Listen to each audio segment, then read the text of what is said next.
pensar en un único objetivo, concentrar todos los esfuerzos en conseguirlo, no tener más alicientes en el día a día, luchar por lo que uno quiere, puede estar bien, pero hay que vigilar para que nuestras metas no se conviertan en una obsesión, ¿no, Marta?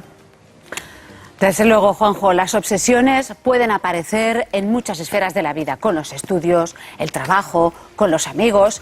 Hay quien tiene tendencia a sufrir este tipo de trastorno, pero también hay que intentar controlarlo. Hay quien quiere controlarlo. Vamos a hablar de todo ello con el psicólogo y autor de Las gafas de la felicidad, un auténtico éxito editorial, Rafael Santandreu. Bienvenido, ¿qué tal? Muy bien. Bueno, hoy nos vienes a hablar de las obsesiones. ¿En qué consiste el trastorno obsesivo? Trastorno obsesivo, porque ya cuando las obsesiones se transforman en un trastorno, es una cosa muy importante. ¿En qué consiste? Mira, el trastorno obsesivo, que también se le llama o se le conoce como el trastorno silencioso, oculto, porque dentro de los problemas psicológicos es el que la gente habla menos cuando lo tiene, por varias razones. Primero, porque es muy raro, como ahora lo explicaré. La gente no quiere hacer el ridículo y como son pensamientos lo que te invade, bueno, los puedes ocultar, ¿no? Entonces es increíble lo que la gente lo oculta esto. Mira, yo he conocido algún caso recuerdo ahora de una paciente que tenía 30 y pico de años y que vino a tratarse de este tema. Entonces empezó a mejorar y entonces pues se atrevió a decirlo a su propia familia porque nadie lo sabía. Y ella había sido bastante obsesiva y había sufrido mucho por eso desde los 15 años. Y lo dijo en casa y resulta que su hermano le confesó que él lo había sido, que lo era también. Imagínate, lo llevaban en secreto desde siempre, ¿no? Entonces, el trastorno obsesivo, trastorno silencioso, consiste en que a la persona le asaltan unos pensamientos, unas amenazas de temor que no se puede sacar de encima. En muchas ocasiones ve que son irracionales, pero no puede dejar de preocuparse por ello, ¿no? Por ejemplo, la persona puede pensar, ostras, ¿y si soy homosexual? Yo creo que no, pero ¿y si lo fuese? Y no puede sacarse este pensamiento de encima durante semanas y tiene realmente verdaderas crisis por esto, ¿no? También siempre son pensamientos que a esas personas les atemorizan, ¿no? ¿De cosas que te pueden pasar? Mira, hay de todo. Existen, por ejemplo, obsesiones. Hay grupos de obsesiones más comunes, ¿no? Por ejemplo, está el de la contaminación o limpieza, ¿no? Ostras, ¿habrá quedado limpio? Por ejemplo, una mujer que puede decirse que friega los platos 3 veces seguidas, todos otra vez. Porque es que no quede algo de suciedad y le pueda pasar algo a mi hijo, a mi familia, ¿no? Pero no puede sacarse ese temor de encima. No los acaba de limpiar, se sienta en el sofá y piensa, ostras, ¿habrán quedado limpios? Es que... no, pero sí, hombre, sí, han quedado limpios. No, pero igual no, ¿eh? Igual no, y tiene que volverlos a limpiar. ¿Pero por qué nos pasa todo esto, Rafael? ¿Se produce algún cambio psicológico? Bueno, a ver, nosotros sabemos que este trastorno en concreto, en muchas ocasiones, tiene algo de genético. ¿Por qué? Porque dentro de las familias parece que se hereda. A veces cambia la obsesión, pero lo tienen de padres a hijos, hermanos y tal. Pero luego hay un componente fundamental, que es la terribilitis, de la que yo he hablado muchas veces, ¿no? De la que hablo siempre, ¿no? Es pensar que hay hechos que podrían ser terribles. Mira, fíjate una cosa curiosa que yo he visto en mi práctica clínica un montón, es que la gente que tiene trastornos obsesivos tienden a ser del perfil buenecitos y buenecitas. No sé, esta gente que desde pequeños eran buenos estudiantes, amables, cariñosos con sus padres, sí a todo... O sea, bondadosos a saco, guapas, fantásticas, princesitas. Benditos, ¿no? Sí, y entonces, ¿qué pasa? Que entonces tienen el temor de hacer cosas mal porque tienen una imagen increíble y terribilizan acerca de eso, ¿no? O sea, sería terrible si yo, por ejemplo, fuese homosexual o tuviese una enfermedad grave, por ejemplo, el SIDA, ¿y qué pensarían el resto, no? Yo que siempre he sido tal. O si cometiese un error y tuviese consecuencias muy malas, ¿no? Entonces, el origen siempre de las obsesiones son tener un pensamiento, pensar que en la vida hay cosas que pueden ser terribles. Yo, por ejemplo, como pienso que en esta vida no hay nada terrible, lo he dicho muchas veces, lo peor que te puede pasar es la muerte, y eso está garantizado, pues al carajo. No hay nada muy importante. Tampoco quiero ser perfecto, yo me gusto un montón con todas mis imperfecciones, comprendo que todo el mundo es imperfecto y tampoco pasa nada, Entonces, este relajamiento hace que yo no me vuelva una persona obsesiva. Bueno, claro, porque tú has hecho tu proceso, pero una persona que se ha quedado ahí clavada, que está con esa obsesión, no puedes pasar de todo y dejar de luchar o insistir en lo que quieres. ¿Estás ahí? Bueno, tienen que hacer un trabajo cognitivo, un trabajo mental de pensamiento muy importante, ¿no?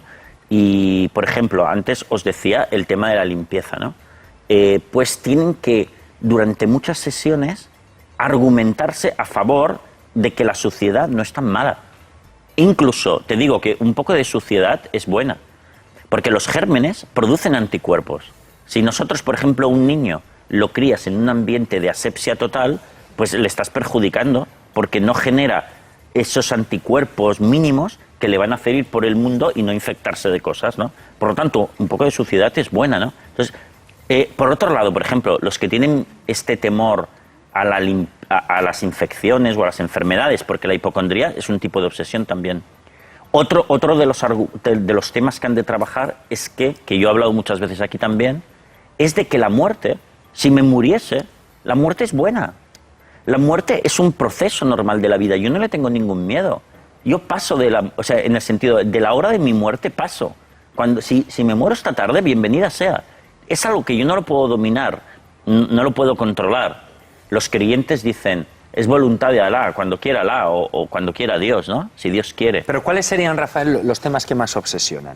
Mira, son la limpieza o la infección, entonces hay gente que limpia de una manera brutal, ¿no? Otro sería la comprobación de que no he hecho algo mal. Por ejemplo, he ido en coche, hay gente que va en coche y si oye un ruido raro en la carretera, tienen miedo de no haber atropellado a alguien. Esto es muy común, aunque parezca una cosa extraña, entre los obsesivos es muy común. Entonces, ¿qué hacen? Vuelven, a la que puedan salirse de la carretera, vuelven, las recorren a ver si no han matado a alguien o no han hecho algo que no querían hacer. Y a veces, de una comprobación no se quedan tranquilos. Han de volver. Increíble, ¿no?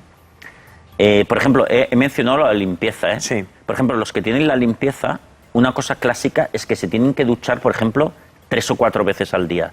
Pero cuidado, cada ducha dura 1 hora. Chavales que tienen esto, por ejemplo, no pueden ir al cole. Gente que trabaja tiene que dejar de trabajar. Sí. Pero es que el temor a no estar limpio y que te pase algo es enorme, ¿eh? Y lo tienen que hacer. Hemos dicho limpieza, comprobación de que no haya hecho algo mal. Imagínate un contable que tenga el problema de la comprobación, que los hay. Bueno, es un infierno su vida, ¿no? La de la comprobación, por ejemplo, el gas, las puertas de la casa, que lo he cerrado todo, no vaya a ser que haya dejado una ventana abierta. Entonces, esas personas generan muchas veces compulsiones, rituales, para intentar decir, bueno, si cierro la puerta 5 veces me voy a quedar tranquilo de que está cerrada. Hemos dicho limpieza, comprobación, y otro sería las obsesiones puras también, ¿no? Pensar que eso, ¿y si seré homosexual? ¿Y si, por ejemplo, matase a alguien? Por ejemplo, de hacer hechos terribles, ¿no? Por ejemplo, una madre que se le ha pasado por la mente, ¿y si le clavase un cuchillo a mi hijo? Entonces asusta, ¿pero cómo he pensado esto? Y entonces dicen, ¿pero y si fuese capaz de hacerlo? No, hombre, se dice a sí misma, hombre, pero yo esto no lo haría nunca. Pero ¿y por qué lo has pensado? Si lo has pensado es que lo puedes hacer todo el día pensando sobre eso, asustada. O sea, eso se llaman obsesiones puras porque no van asociadas a hacer algo, ¿no? Como limpiar o comprobar, ¿no? Simplemente son pensamientos, ¿no? Esos son los 3 grandes grupos, aunque hay muchos más, ¿eh? Entonces tú dices que es muy importante, son importantes los primeros minutos. Sí. ¿Cuándo te ocurre eso? Sí, porque si tú dejas que la obsesión crezca, entonces es cuando pierdes un poco el control. Tienes que ser un poco radical con eso y decirte algo, que hayas aprendido unos argumentos que lo paren.